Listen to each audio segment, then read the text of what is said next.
Welcome to another episode of the Learn Psychology series. Today, we're diving into the fascinating world of attitude and social cognition.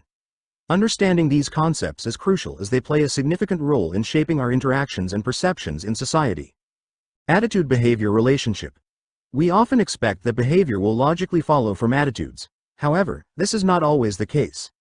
An individual's attitudes may not always be reflected in their behavior. Similarly, one's behavior can sometimes contradict their attitudes. Psychologists have found that consistency between attitudes and behavior is more likely when the attitude is strong and central to the person's belief system. The individual is aware of their attitude. There is minimal external pressure to behave in a particular way. The behavior is not being monitored or judged by others. The person believes that the behavior will lead to positive outcomes and thus intends to engage in it. An illustrative study by Richard Lapierre highlights this inconsistency. In the past, when Americans were believed to be prejudiced against Chinese individuals, Lapierre had a Chinese couple travel across the United States and stay in various hotels. Remarkably, they were refused service only once. However, when Lapierre later surveyed hotel managers about their willingness to accommodate Chinese guests, a significant number expressed reluctance. This disparity demonstrates that attitudes do not always align with actual behavior. Behavior influencing attitude. Sometimes, behavior can shape attitudes. In an experiment by Festinger and Carlsmith, students who were paid only $1 to persuade others that an experiment was interesting ended up liking the experiment more. This change in attitude was based on their behavior of promoting the experiment for a minimal reward, leading them to conclude that the experiment must have been genuinely interesting.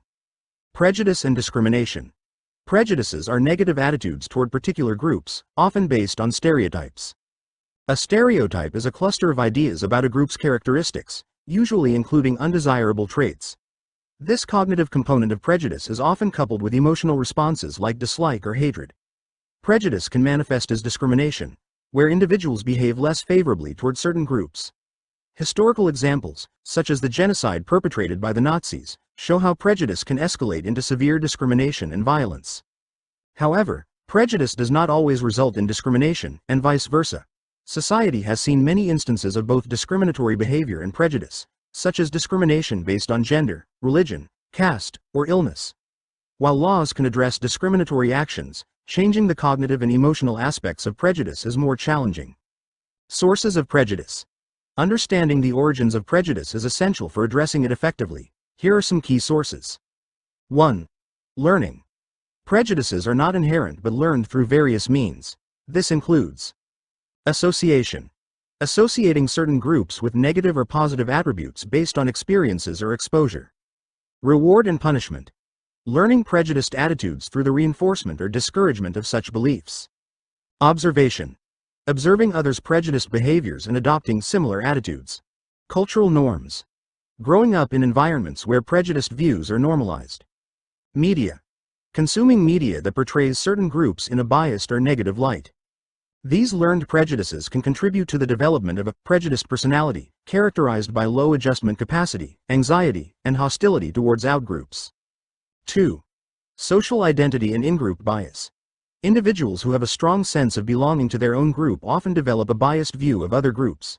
This in-group bias reinforces positive feelings towards one's own group while fostering negative attitudes towards others. It helps individuals feel better about themselves and their group by contrasting it with others. 3. Scapegoating. Scapegoating occurs when a majority group blames a minority group for its own social, economic, or political problems. This is a way to express frustration and divert attention from the real issues. The minority group, being less powerful or numerous, cannot easily defend itself against such accusations, leading to negative attitudes and prejudices. 4. Kernel of truth concept. Sometimes, stereotypes persist because people believe there is some truth to them. Even a few examples of negative behavior from a group can reinforce a stereotype, as individuals may think, there must be some truth to this stereotype if it's so widely believed. This belief can make it difficult to change prejudiced attitudes, as they are justified by these perceived kernels of truth. Strategies for handling prejudice. Addressing prejudice requires a multifaceted approach. Effective strategies include: minimize learning. Reduce exposure to prejudiced attitudes by promoting positive interactions and challenging stereotypes. Change attitudes. Educate individuals to alter prejudiced views and correct misinformation. De-emphasize in-group identity. Focus on individual attributes rather than group identity to reduce biases. Discourage self-fulfilling prophecies. Help individuals avoid conforming to negative stereotypes and build a positive self-identity. Effective approaches to these strategies include education. Provide accurate and comprehensive information to correct stereotypes and reduce biases. Intergroup contact. Encourage interactions between different groups in cooperative settings.